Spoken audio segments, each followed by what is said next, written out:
So my friends, welcome back to the vlog. I hope that you're doing well. Peace and blessings to you in the name of the Lord, our risen Savior, Jesus Christ. What the heck does that mean? I just dug all the way back into the recesses of my brain and was thinking about when I used to have to greet my congregation on Sunday mornings with all of this cryptic language, Christianese, right? Where the insider group kind of knew what you were talking about, but if you were a visitor, you're like, what's going covered in the blood of Christ? What does that mean?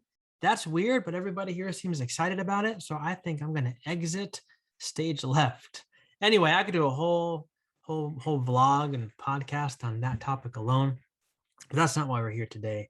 How are you? How's your life? How's your family? How are things? Remember, email me. Send me an email. whatifproject.net@gmail.com.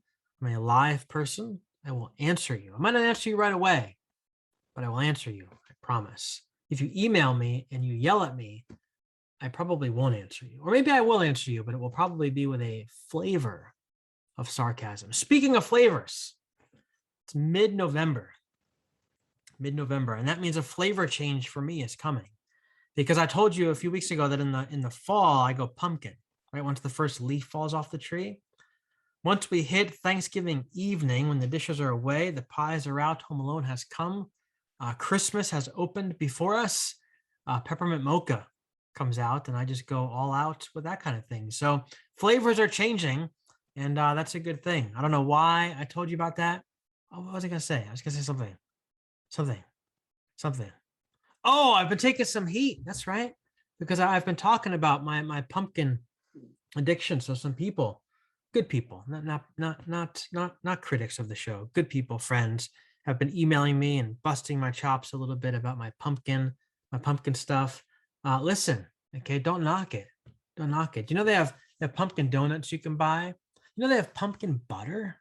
Pumpkin butter, people. You can go to the store, get Land O'Lakes butter, and it's flavored with pumpkin. I mean, what a time to be alive in this world. My goodness, it's so good. I could also do a whole series on that, but that's not at all what we're here to talk about today either, except that I do have my pumpkin coffee right here. I want to talk to you about this book by Alexander John Shaia. It's called Radical Transformation. And I could talk about this book forever. His work, this is his life's work in this book. And I'm not even going to try to give you a synopsis of it because I will definitely botch it up. So I'm not even going to try to. I want to talk to you about an aspect of this book that has been very valuable to me. And I would highly recommend, if you don't have this book already, to go and buy it. Go to Amazon, look up Alexander John Shaia, Shaia. I go to his website, quadrados.com. You can get the hardcover there. I don't think the hardcover is available on Amazon. I think just the soft cover is available there.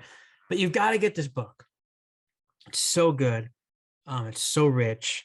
The first, 100 pages or so, or 50 pages is all kind of an introduction to what the book is about. And there's many different angles, many different facets of this book. The four paths, the four gospel journey, paths, all the different stuff. I want to talk to you about how each one of these gospels, what he does is he sets up each gospel by giving you the background, the story of the gospel. So what was going on behind the scenes of this gospel? What I mean by that is that we often read the gospels and think these are just historical narratives about Jesus's life. Not really, right? Because the way I was taught was, hey, when I read Matthew, Mark, Luke, and John, this is like a history book written by four different people. So it's four different perspectives. And Matthew might have remembered some stuff that Luke forgot and vice versa. And they, did their best to write down this thing, but they want us to have these documents preserved so that we could read about the life of Jesus for ages and ages and ages and ages and generations to come. That's how I was raised to think about the Gospels. Alexander says, not really. It's not really the best way to think about them. Now, Alexander, he's got all his degrees. He's got PhD, all the different stuff. His background is anthropology, really well read, studied in church history, all the different things. And so he talks to us in the book about how each one of these Gospels was a letter of sorts that was written to a different community by a different person. Each community was going through different circumstances, different experiences, different stuff going on in their world, in their lives. And each author was writing their letter to those communities for different purposes to address the particular purpose of that community, to remind them of who Jesus was, what Jesus taught, and to kind of craft the story. They took liberties to craft the story in such a way that would fit the unique circumstances that that community was dealing with, enduring, and going through. The goal was to encourage, to inspire, to remind, and to push this group of people forward in their faith and in their lives. Matthew, that's what I want to talk to you about today. Matthew, and that's, again, listen, I'm doing my best to explain it to you. I probably completely botched up this man's life's work, but I did the best I could to explain it to you. And Alexander's a friend of mine. Actually, do some social media work for him. I'm the social media wizard of Quadrados LLC, which is his ministry, his business, whatever it is you want to call it. But I'm really close with him. So Alexander, if you're watching this, feel free to write in the comments and fix whatever it is that I just said that might have been wrong. But I think I did the best that I could. Anyway, Matthew. So Matthew, Alexander says, was written in about 70-ish AD to a group of Jewish Christians who were living in a place called Antioch. And they were living in Antioch because they used to live in Jerusalem, but the Roman Empire came into Jerusalem and ransacked the city and leveled the temple. Literally took this massive temple and leveled it to the ground, just made it into dust. And they destroyed the city. They killed the majority of the priests. They killed people, families, husbands, wives, kids, destroyed the place. Alexander says in the book that they were given direct orders. The soldiers were ordered to not loot the city, to not loot the temple. Don't take the gold, leave the gold, destroy it. Just make it into dust, because we want these people to know that Rome is in control, Rome is at the top, and Rome is their boss. What Rome says goes, and the Jewish people are nothing. So make them feel like they're nothing, level them down to nothing. Exert your force, exert your power, put your foot on their throat, and let them know who's in charge. That's the orders that these soldiers were given. That's what they did. So the different groups of Jews who survived, the Pharisees, the teachers, whatever priests were left, and the Jewish Christians, the ones who believed that Jesus was their Messiah, they all made their way to Antioch.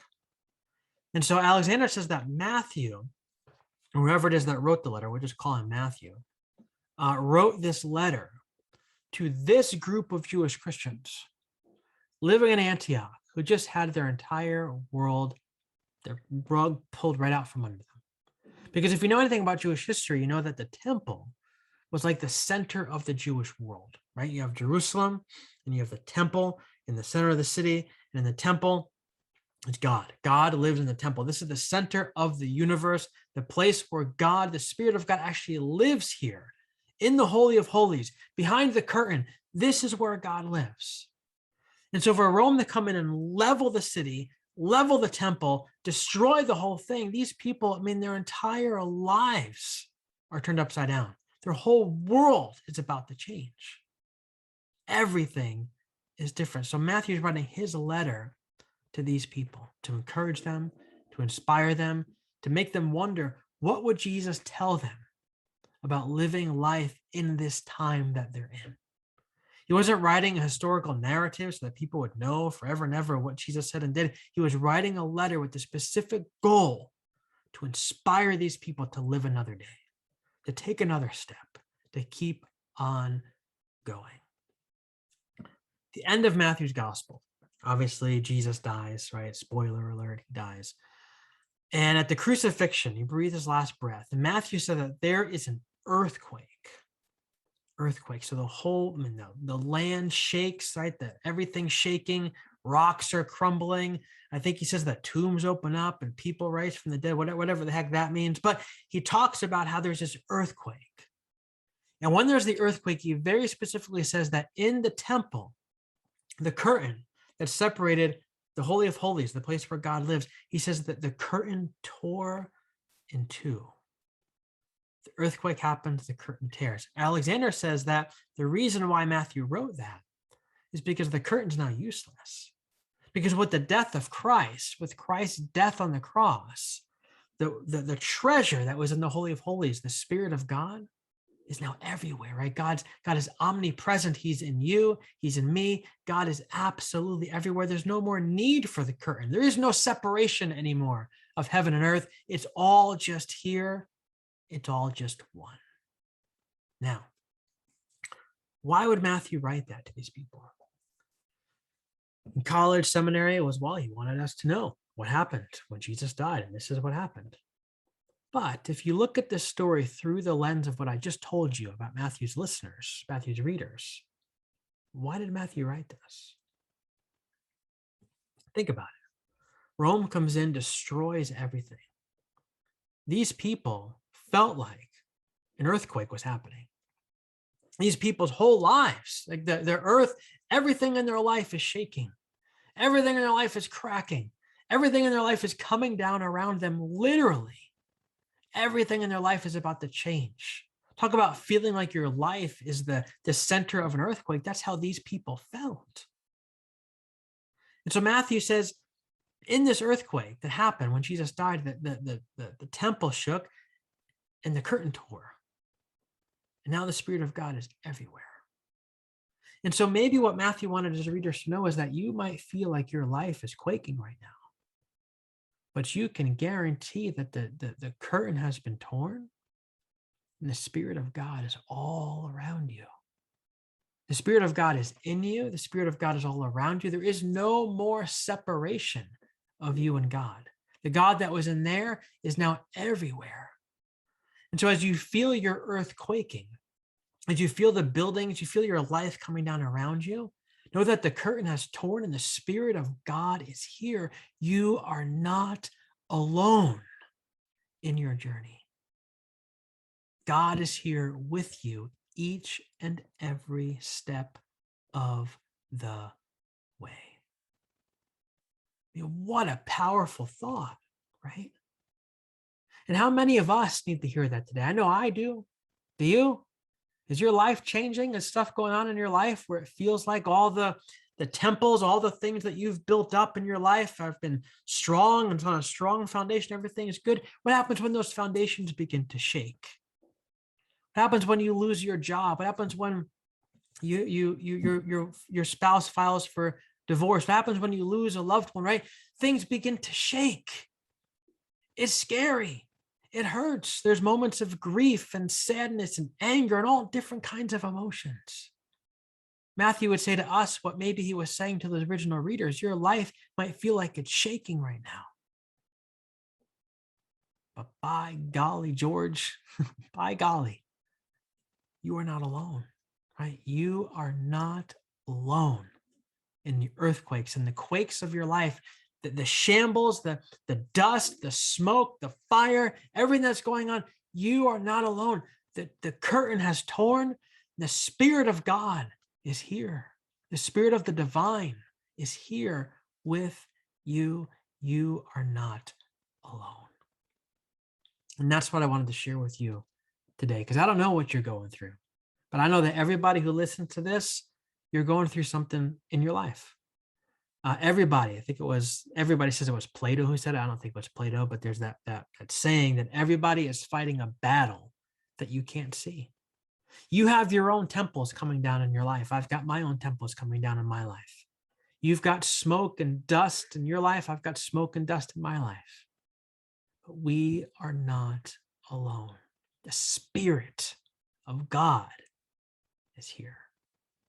In you, in me, around you, around me, everywhere we go.